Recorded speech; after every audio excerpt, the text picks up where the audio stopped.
Magandang araw mga kaibigan.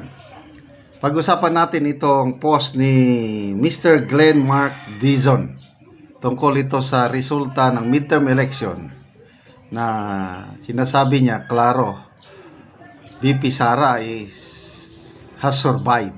Okay? At medyo natatakot na ang kabilang kampo. So basahin ko bigyan natin ng reaksyon. After the dust of midterm election settled, one thing became clear. Inday Sara might already have the numbers to survive, and that scared them more than the trial itself. Kaya magkakaiba na ang signal ng administrasyon ngayon. Sabi ng Malacanang, hindi daw ipupurso ng Pangulong Marcos yung impeachment. Si Speaker Martin Romualdez naman, yun na, nag-offer na siya ng post kay Attorney Laila de Lima and Attorney Jokno. Nakipag-alyansa na sa dating kalaban ng mga Marcoses, nakipag-alyansa na. So yan, mga mixed signals. Natataranta na. Malacanang just confirmed President Marcos is not pushing for the Senate to pursue the impeachment of Vice President Sara Duterte. Medyo atras ba ng kaunti? In politics, retreat is not always a sign of peace. Sometimes, it's just fear in formal wear. This retreat came wearing a barong and hiding behind procedure. So now we ask, was the impeachment ever about justice, or was it about control? Was it about law, or was it about removing the only one still standing in the way of total takeover? 2028 ba? Nakikita nilang pinakamalakas na kandidato, gusto nilang alisin. Ayun, yung ibig sabihin nito. Kaya, in-impeach nila si VP Sara. Isang papel, isang envelope, isang dokumentong inakyat sa Senado noong Pebrero 5. At sa likod nito, hindi lang pangalan ni Inday Sara, hindi lang titulo ng isang Vice President, kundi isang tanong na bumabagabag sa bawat Pilipinong marunong tumingin sa mas malawak na larawan. Ito ba'y hustisya o isa na namang palabas? Ano sa tingin niyo? Talaga bang for good governance, yung sinasabi nila na winaldas ni VP Sara ang kanyang confidential funds? Sila yung mas malaki ng confidential funds, billions ang kanila. Lahat ng ahensya ng gobyerno may confidential funds.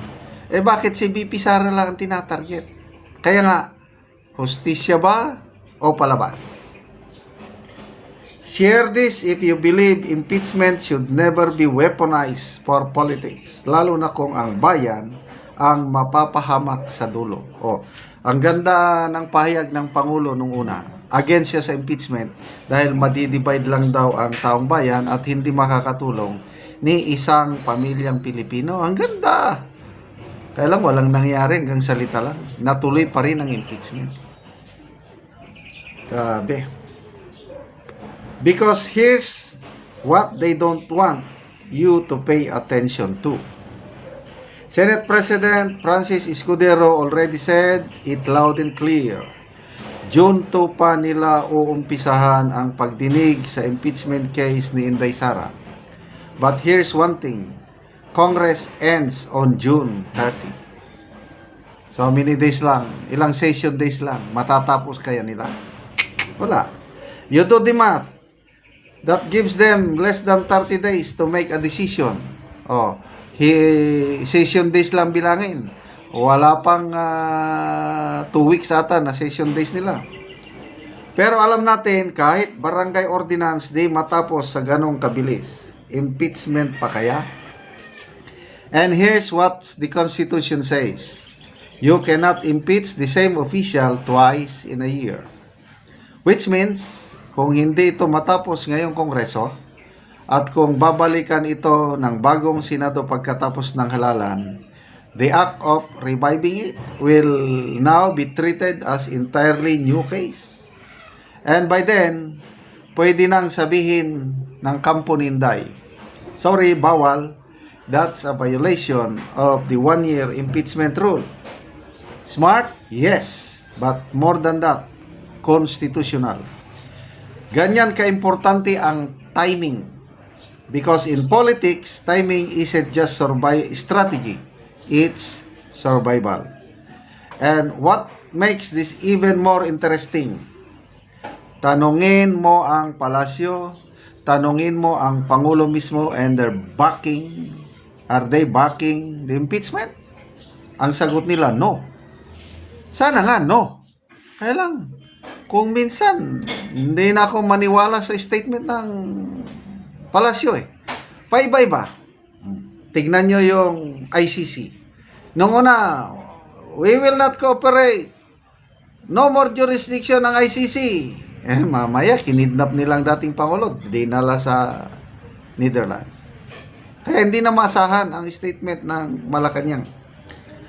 So now we ask, if the President himself won't fight for it, bakit may mga taong pilit pa rin ito tinutulak ito? Yan ang tanong. Para kanino ba talaga ang impeachment na ito? Para sa bayan o para sa kapangyarihan?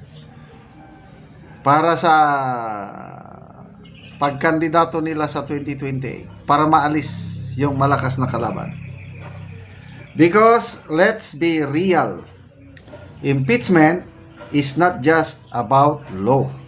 It's about politics, it's about numbers, it's about will. Hindi po regular korte ang impeachment court. Bidensya wise, wala yan. Prosecution, wala yan. Kung ano yung leaning ng senator judge, dalawa lang. Either maka Duterte ka o maka Marcos ka. Yun lang. Lumalabas, mas madami ng senador na maka Duterte, di talo sila. And in all that, Inday Sara, ito nang ang ganda, Inday Sara remains standing, silent but not shaken, targeted but not toppled. Kaya kung iniisip ng ilan na matutumba siya sa isyong ito, then they forgot one thing. This is a daughter who stood on a chair for her father. Yung Netherlands ba na tumayo siya sa upuan para lang makita siya nasa likod. Do you think she won't stand for herself?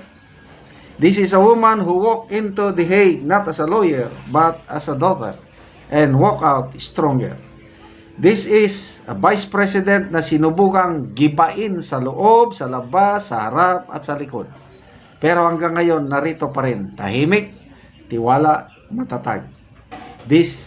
That's not weakness. That's restraint.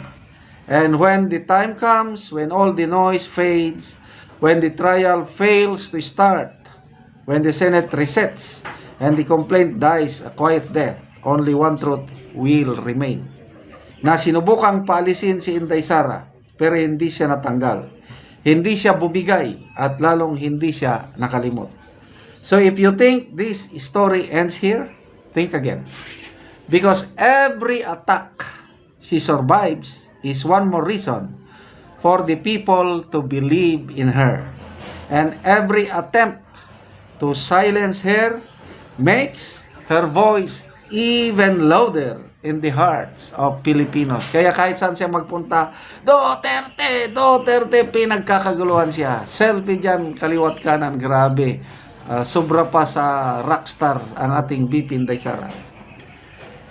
So if you're wondering kung ano ang tunay na takbo ng gobyerno ngayon, tandaanan mo ito. The impeachment may die a legal death.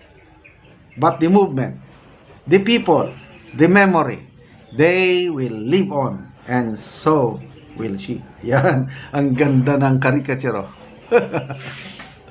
Salamat, Mr. Ang pangalan nito? Glenn Mark Dixon. Following na ako sa kanya. Okay, mga kaibigan, salamat sa inyong pagsubaybay sa ating channel. Kakatulong kayo ng malaki sa tribong talanding ng Bukidnon.